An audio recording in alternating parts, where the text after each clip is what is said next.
Next page, page 114. The Ben Franklin close. Everybody know that? Make a list on the right why you should do it. List on the left why you shouldn't. And you add them all up. And if you're wanting them to do something, you help them with your list. Let's see, how many reasons do you think we should you should get your family in this rent to own? Well, let's see. Become a homeowner, American Dream, fenced-in yard, single family, totally remodeled, no down payment, I'm paying closing costs, giving you down payment assistance. Okay, is there any reason you shouldn't?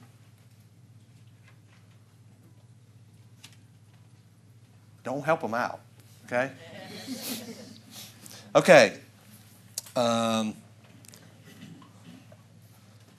Walk away close. Don't be afraid to walk away. Get other prices or check other deals. The go ahead. Doorknob, I like that. It's kind of like the we talked about as you were writing the contract. Don't be afraid to walk toward the door, and put your hand on the doorknob. Oh, by the way, before I go, you see what I mean? Just give them one last chance. Let them know you're out the door. If we don't do it today, I may not be back. Why don't you give us a try? We talked about that. How soon would you like us to get started working on a loan or ordering the title or ordering the appraisal or whatever? How soon would you like to close?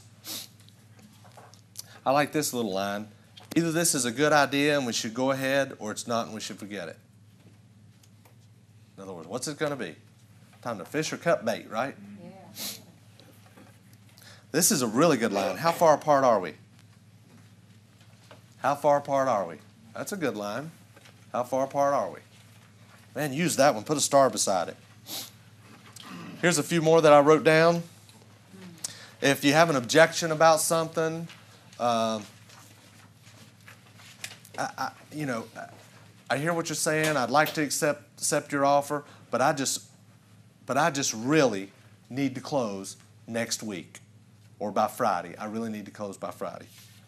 Well, just suppose that's not a problem. Is there any other reason keeping us from going ahead?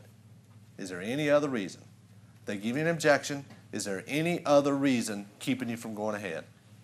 You narrow it down, isolate it, and then pin them to the mat, right?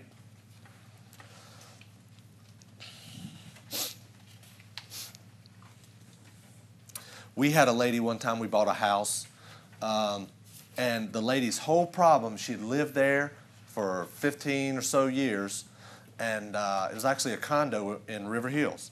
And the lady's whole big thing, Larry, I just don't know where to start. I'm going to have to move.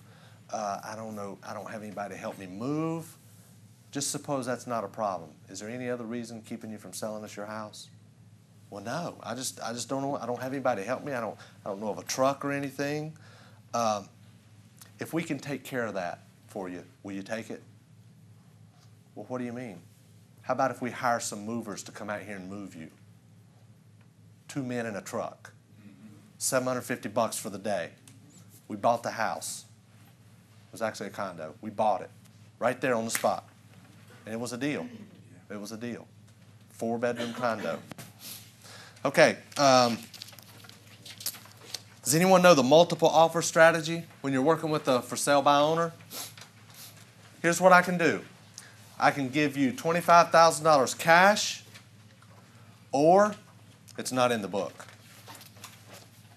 I can give you $25,000 cash, or I can give you $35,000 with 10% down and you finance the balance, or I can give you $40,000 if I don't have to put any money down. Now, which one would you like? It's not, would you like one of them? Which one would you like? Either one of them, you got a deal, right? Either one of them, you have a deal. So some people use the multiple offer strategy. We don't. We just go for all cash as is, where is, close in a week. But it can be something that's a good negotiating tool. So now you're not talking about whether or not they're going to. It's just, which one do I choose? What's behind door number 1, right?